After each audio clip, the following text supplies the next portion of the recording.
আমি কিন্তু মাত্র ৩,০০০ টাকার চাকরি করতাম, বা আমার বাবার একটা বাইক ছিল, বাইকটা হচ্ছে 18 বাইক, ডায়াং ডায়াং।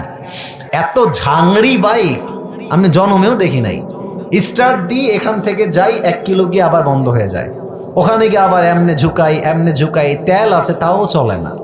তবুও কোন মতে ঠেলে ঠুলে চালাইছি কয়েক মাস যাব। আচ্ছা, একটা পর্যায়ে গিয়ে এমন একটা অবস্থা হলো আমার পকেটের, যে তেল যে ভরবো বাইকে ওই টাকা আমার পকেটে নাই। তা আব্বাকে বললাম, আব্বা मैं माफ़ी भी मांगता हूँ, দোয়া भी मांगता हूँ, আমার দ্বারা এই বাইক আর চলবে না, তোমার বাইক তুমিই রাখো।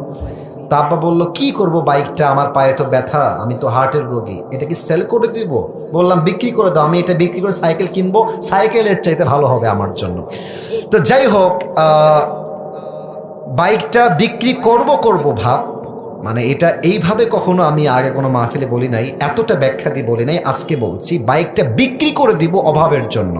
বাট বিশ্বাস করেন, সেই সময়টা প্রতিদিন তাহাজ্জুদ পড়তাম, প্রতিদিন আল্লাহকে বলতাম যে আল্লাহ তুমি আমাকে কবুল করো, আমার চেষ্টা কবুল করো।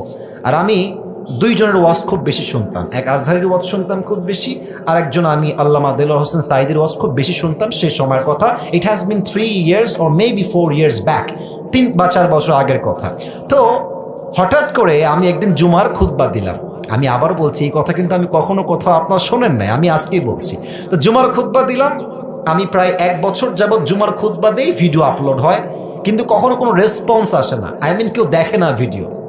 এই 10টা 20টা লাইক পড়ে, 2-1জন কমেন্ট করে, মাশাআল্লাহ, আমি তাতেই খুশি, আলহামদুলিল্লাহ, 2-1জন দেখলে আমার জন্য এনাফ, বা আমার খুশি কারণ হয়ে যাবে। তো আমার মনে আছে, হঠাৎ করে একটা ভিডিও আপলোড হলো আমাকে নিয়ে, মাশাআল্লাহ, ভিডিওর টপিক খুব ভালো ছিল, লাখ লাখ রিচ হয়ে গেল একদিনেই। মনে করেন যে 10-20 লাখ মানুষ দেখে ফেললো সেই ওয়াজটা।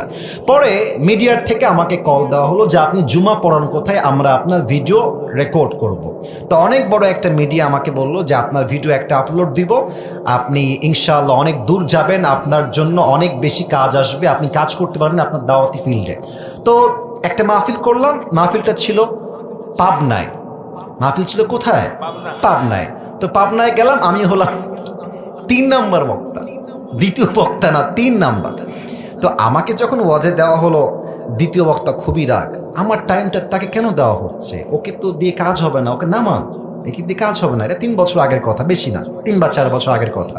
তো আমি ওয়াজ শুরু করলাম, কি বলবো, নিজের কথা বলছি না, বা এটা আল্লাহর রহমত বলছি বলতে পারেন। আমি আধা ঘন্টা ওয়াজ করেছি, প্রত্যেকটা যুবক, আমি নেমে গেছি ওরা উঠে গেছে, মানে এই হুজুরকে আমরা ছাড়বো না, নেমে গেলাম। সেটা আপলোড হলো ইউটিউবে। হঠাৎ করে একদিন আমার বাসা ছিল রাজশাহীতে, রাজশাহীর আমাদের মেইন শহরে বাসা, আমার আব্বা জুমার খতিব এবং আমার আব্বা একটা মাদ্রাসার প্রিন্সিপাল। তো আমি বাইপাস দিয়ে যাচ্ছি বাইক নিয়ে, ভাই আমার কাছে কিছুই নাই, বিশ্বাস করে না আছে টাকা, আর আমার 2টা সাদা পাঞ্জাবি ছিল, আর আমি যেই জুমার খুতবা দিতাম, জুব্বা যে পরবো, জুব্বাও ছিল না ভালো। আমার বন্ধু থেকে জুব্বা ধার নিয়ে আসতাম, যে বন্ধু দে, জুব্বাটা পরে মাহফিল করব বা একটু দোয়া করব, এই ওয়াজ হবে, আবার তোকে জুব্বা দিয়ে যাব। তো আমি এই অবস্থায় মাহফিলের জন্য বা রাস্তা দিয়ে হাঁটতেছি। তো হঠাৎ করে আমার কাছে একটা কল আসলো, বললো আপনি কি আবরারুল হক আসিফ বলছেন? এটা অনেক আগের কথা, আমার ক্যারিয়ার কিন্তু শুরু হয় না। বললাম, জি ভাইয়া, আমি আবরারুল হক আসিফ বলছি, আপনি কে? তো বললো যে আমি অমুক জেলার থেকে বলছি, আপনার একটা মাহফিলের ডেট লাগবে। শুনে কলিজায় এত শান্তি লাগলো যে আলহামদুলিল্লাহ, আল্লাহ হয়তো আমার রাস্তা খুলতেছে, এই তো রাস্তা আমার খুলে যাচ্ছে। তা আমি একটু ভাব নিলাম, আমার কিন্তু ডেট মেট কিছুই নাই। বললাম ও আচ্ছা, ডেট নিবেন কবে, আমাকে তো একটু দেখতে হবে ভাই। তো বলছে যে ভাই, ডেটটা আমরা 2 মাস পরে নিব, যদি আপনি ডেট দেন তাহলে আমরা। ও তো ভাবছে মাশাআল্লাহ, মিলিয়ন মিলিয়ন ভিউ, এ তো অনেক বড় বক্তা হবে রে ভাই। তো আমি একটু ভাবতাম, আমি বললাম ঠিক আছে, আমি ডায়েরি দেখে আপনাকে বলছি। আমার ডায়েরিতে কোনো ডেটই নাই। তো যাই হোক, পরে সে বললো যে ভাই ডেট কি আছে, ডেট কি হবে? আমি নিজেই, আমার তো ডেট লাগবে রে ভাই। আমি কল দিয়ে বললাম, ভাই হ্যাঁ অমুক তারিখের ডেট হতে পারে, আপনি কি ডেটটা নেবেন? তো বলছে অবশ্যই নিব। তো বলছে যে ভাই আপনার হাদিয়া কত? আমি তো জীবনে হাদিয়াই নেই না, হাদিয়া কত বলবো। এখন বলছি যে ভাইয়া, হাদিয়া আসলে বলা যাবে না, আপনি বলেন যে আপনি আমাকে কত দিবেন। তো আমার বেতন কিন্তু ভাই মাত্র 3,000 টাকা, এবং 3,000 টাকা এত কম আমার জন্য, বাইকের তেল ভরতে আমার 3,000 টাকা শেষ হয়ে যায়, খাবো কি আর পরবো কি। তো আমার ভাই বলছে যে আপনি একটু বললে আমার জন্য খুব ভালো হয়। তো আমি বললাম যে আপনাদের গত বছরে কে আসছিল? বলছে আমাকে একজন বক্তা আসলো। কয় টাকা দিয়েছেন? বলছে 20,000 টাকা দিয়েছি। মনে বলছি 20,000 টাকা, আর ওকে বলছি ভাই এটা কোনো টাকা হইল?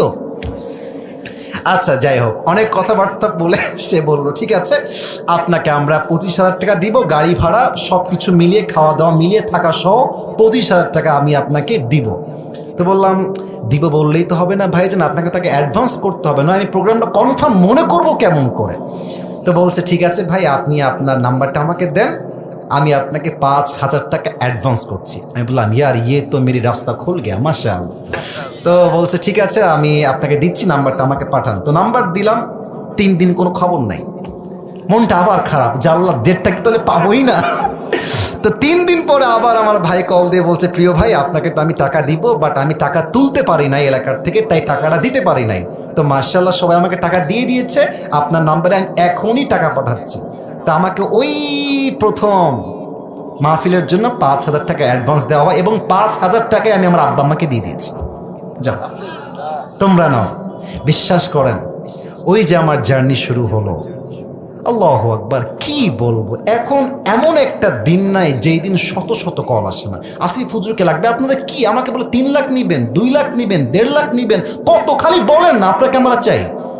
আপনি বলবেন হুজুর আপনি এত লম্বা স্টোরি কেন বললেন? 1 ঈমান, 2 হচ্ছে তাকওয়া। এই 2টা থাকলে বান্দার সফলতা কেউ আটকায় রাখতে পারে না, ঠিক কিনা বলে? ওয়ারযুকুহু মিন হাইসু লা ইয়াহতাসিব, তোমার রিজিক আমি এমন জায়গার থেকে দিব তুমি কখনো কল্পনাই করতে পারবে না। আল্লাহু আকবার।